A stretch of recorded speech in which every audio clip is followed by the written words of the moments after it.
जी अस्सलाम वालेकुम। आज के प्रोग्राम के साथ आपका होस्ट अतीक होकर। आज जैसे कि आपको पता है यौम तकबीर डे है, इस हवाले से हमारे साथ बहुत ही अहम शख्सियत हमारे साथ मौजूद है, आफ्ताब जदून साहब, जो कि नायब सदर यूथ विंग लाहौर डिवीज़न के हैं पाकिस्तान मुस्लिम लीग से। उनसे हम बातचीत करेंगे। जी आपको प्रोग्राम में खुशामदीद कहते हैं। आफ्ताब जदून साहब, हमें बताइएगा यौम तकबीर क्या है, ये किस लिए मनाया जाता है? जी, सबसे पहले आप ये हिरा न्यूज़ का मैं शुक्रगुज़ार हूँ कि जिन्होंने ये दावत दी और इस मौजू पे बात करने का मौका दिया। तो यौम तकबीर जी 28 मई 1998 को जब पाकिस्तान ने इंडिया के जो है वो 4 धमाकों के मुकाबले में 5 जो है वो एटमी धमाके किए और पाकिस्तान इस्लामी दुनिया में सबसे पहली एटमी ताकत बना और बाकी दुनिया में 7वीं एटमी ताकत बना, तो उस हवाले से यौम तकबीर हम अल्लाह पाक का शुक्र अदा करते हैं। अल्लाह पाक ने हमें इतनी तौफीक दी और हम ये इस टारगेट को अचीव कर सके कि हमने अपने दफ़ा को मजबूत किया। और हम बिल्कुल शुक्रगुज़ार हैं अपने साइंसदानों के, ख़ास कर जुल्फ़िकार अली भुट्टो साहब के, कायद मोहतरम मियाँ मोहम्मद नवाज शरीफ साहब के, या जिस भी तबके से जिस इदारे से जो बंदा इस को अचीव करने में इन्वॉल्व रहा है, हम दोनों हाथों से उसको सलाम पेश करते हैं और अल्लाह पाक का शुक्र अदा करते हैं। अच्छा, एक चीज़ और हमें बताते जाइए आफ्ताब साहब, ये क्या पाकिस्तान मुस्लिम लीग की हुकूमत में ये एटमी धमाकों का जवाब दिएगा? जैसे कि अभी भी अक्सर औकात सुनने में मिलता है कि भारत मुस्लिम लीग नून का बहुत अच्छे दोस्त है, इनके तल्लुकात अच्छे हैं, लेकिन अगर तल्लुकात अच्छे होते तब क्यों धमाकों का जवाब दिया जाता है? ये बात पर ज़रा नज़रसानी कीजिएगा। देखिए जी, तल्लुकात अच्छे होना, हमें हमारे दीन ने भी ना तजारत करने से या अच्छे कुफार के साथ तल्लुकात रखने से नहीं है। जो खित्ते के अंदर अनबैलेंस की सूरत हाल पैदा हो चुकी थी, अगर हम ये धमाके ना करते तो हम बिल्कुल नीचे लग के रह जाते। इसमें काफ़ी दुनिया ने, अमेरिका ने बड़ा रोल अदा किया, बड़ी कोशिश की कि ये धमाके ना हों, लेकिन आगे एक बहादुर लीडर था, उसने तमाम ऑफर्स को ठुकराया और इस कौम को जो है वो एटमी ताकत बनाने का फ़ैसला किया और तमाम इदारों ने और तमाम पाकिस्तानियों ने इसका साथ दिया और पूरी दुनिया में मुसलमानों ने इसका जश्न मनाया और ये बहुत ज़रूरी था और हमने ये किया। अच्छा, एक चीज़ और से हमें आगाह कीजिएगा, पाकिस्तान और भारत जो दफा के लिए अपना बजट पेश करती है, इसमें शरह फ़ीसद आपके अंदाजे में कितनी होती है? पाकिस्तान शरह फ़ीसद अपने दफा के लिए ज़्यादा करता है या भारत ज़्यादा करता है?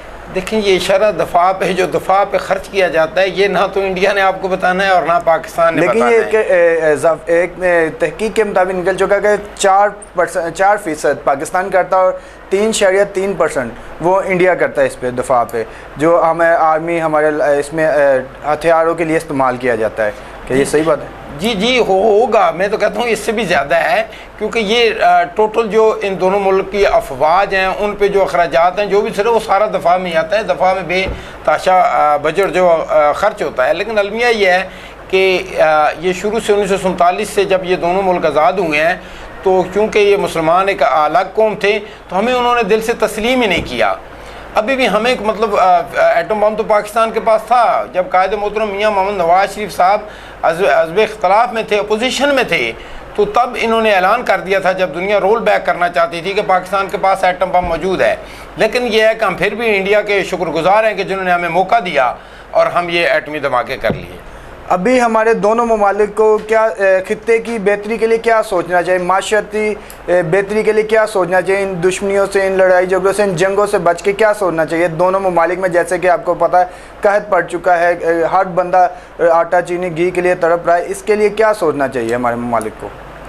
देखें जी, मैं ज़ाती राय दूँ तो उसमें तो यही है कि दोनों को प्यार मोहब्बत से, अमन से रहना चाहिए और एक दूसरे के साथ तजारत करनी चाहिए।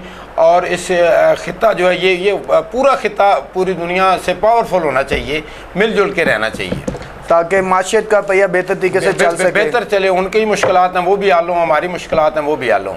तो हमारे पाकिस्तान को एटमी ताकत बने हुए 24 साल हो चुके हैं, 24 साल गुजर चुके हैं। इसमें में अहम किरदार मुस्लिम लीग ने अदा किया, अभी मुस्लिम लीग के एक सरगर्म कारकुन हैं।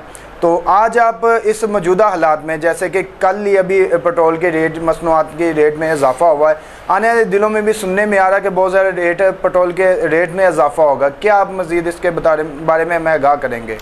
देखें, ये हमारा अवामुन्नास का क्या इसमें रद्द-ए-अमल होगा? हमारा ये पर्सनल मामला है, इसका दुनिया से या इसका इंडिया के साथ तो हम बात नहीं कर सकते, क्योंकि हमारी जो ये अभी साबका गवर्नमेंट गुजरी है उसके कुछ करतूत ऐसे थे कि जिस वजह से ये माहदे ऐसे कर गया IMF से कि हर महीने पेट्रोल बढ़ाना है। हम नहीं बढ़ाना चाह रहे थे, 1.5 महीना हमने पेट्रोल की कीमत को कंट्रोल रखा, लेकिन वो किस्त नहीं दे रहे थे और इसी वजह से हमने इस मुल्क की भागदौड़ संभाली है पाकिस्तान मुस्लिम लीग नून ने कि ये बिल्कुल मुल्क डूबता जा रहा था। तो उसको सहारा देने के लिए तो वक्ती तौर पर ये थोड़ा सा प्रॉब्लम है, पेट्रोल वगैरह महंगा करना पड़ेगा, लेकिन 1.5 साल हमारे पास पड़ा है।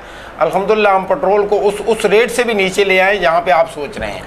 लेकिन ये सोचने में अभी आ नहीं रहा, जैसे कि 4 दिनों के अंदर आई थी जब हुकूमत ने अपना स्टेप लिया था, 4 दिनों के अंदर हर चीज़ों को अनाउंस कर दिया गया, 25,000 सैलरी कर देगी, ये हर चीज़ में सस्ते दामों मिलेगी। लेकिन उसके 4 दिन गुजरने के बाद अपने इन्वेस्टर भी स्टॉक एक्सचेंज में भी वहाँ पर इन्वेस्टर भी आ गए थे, लेकिन अभी इन्वेस्टर किधर गए ये हम बताइएगा ज़रा। हमने थोड़ी सी काया पलट दी, आप नून लीग से रखते हैं बस की, इस वजह से हमने आपकी तरफ जो कर लिया। जी ऐसा ही है, 2011-12 में कोई ये नहीं सोच सकता था कि इस मुल्क के अंदर से अंधेरे ख़त्म हो जाएंगे, इस मुल्क के अंदर से दहशतगर्दी ख़त्म हो जाएगी। तो हम जब ये कहते थे तो कोई मानने को तैयार नहीं था। आज भी हम जो कहते हैं 1.5 सालों में हम इस मईशत को ठीक करके तो फिर हम इलेक्शन की तरफ जाएंगे, तो कोई यकीन नहीं करता। लेकिन आपने देखा कि 2013 से 2018 के अंदर इस मुल्क के अंदर जितनी दहशतगर्दी थी उसको जड़ से उखाड़ फेंका, कराची के अंदर रोशनियों को बहाल हमने कर दिया, और इसी तरह जो एनर्जी क्राइसिस थे, बिजली की लोड शेडिंग जो होती थी 20-20 घंटे, उस बिजली को हमने जो है ना वो 12,500 मेगावाट बनाकर सिस्टम में डालकर उस लोड शेडिंग को ख़त्म कर दिया। तो ये मसाले जो पीछे से हम करते आ रहे हैं, तो वो यही अनहोनी होती है कि हम लोग ये काम कर गुजरते हैं, क्योंकि हमारे पास तजर्बाकार टीम मौजूद है जो ये काम करने की हैलियत रखते हैं। तो इंशाल्लाह हम जब ये कह रहे हैं तो ये 1.5 साल में हम नहीं कर पाएंगे, तो फिर अवाम हमारी है ना, हमें वो दोबारा क्यों करेगी या हम क्यों नहीं करेंगे? हमारे अंदर इतनी हैलियत नहीं है, तो उस पर आप सवाल उठा सकते हैं। कहीं ये तो नहीं हो रहा कि साबका वज़ीर आज़म के नक्शे कदम पर मियाँ शहबाज शरीफ साहब भी चलने लग पड़े हैं? जैसे वो अपने बातें करते थे और भूल जाते थे, इसी तरह पाकिस्तान मुस्लिम लीग भी वही कर दी है। देखिए जी, प्राइम मिनिस्टर साहब ने अभी ये कल ही कौम से खिताब किया, आपने सुना होगा, बड़े अरसे बाद 4 साल बाद हमें से स्टार्ट होता है, बहुत ऐसा एक खिताब किया है कि कम से कम सुनने वाले ने सुना तो है, और उन्होंने कहा वो मिल के चलते हैं, मुल्क के लिए काम करते हैं। तो उनके अंदर जो है खिदमत करने का जज्बा है। वो अपने को प्राइम मिनिस्टर नहीं, खिदमतगार समझते हैं इस कौम का, ठीक है। वो उनको अवाम के मसाइल का पता है, दर्द दिल रखते हैं, ठीक है। जो लोगों की मुश्किलात है उसका कम से कम एहसास तो है। जो साहब गुजरे हैं उनको तो इस चीज़ का एहसास ही कोई नहीं था कि अवाम के मसाइल हैं क्या, ठीक है। क्योंकि अचानक उठा के एक शख्स को प्राइम मिनिस्टर बना दिया गया, ना तो वो कभी किसी सूबे का वज़ीर आला बना, ना कभी वो कोई किसी ज़िले का कोई मेयर बना। उसको कोई एक्सपीरियंस, कोई तजर्बा सिवाय एक भीख मांगने के अपनी ज़िंदगी में नहीं था, कि जिसने सारी ज़िंदगी ज़कात, सदका, खैरात ये मांगा है। और उसको पकड़ के आप जब प्राइम मिनिस्टर लगा देंगे तो उसको खुद नहीं पता होता था, उसको कभी वाइफ कभी दोस्त बताते थे कि आप तो प्राइम मिनिस्टर हो। तो उसमें मुल्क का यही हाल होना था, उससे हमें और कोई तवक्को भी नहीं की जा सकती।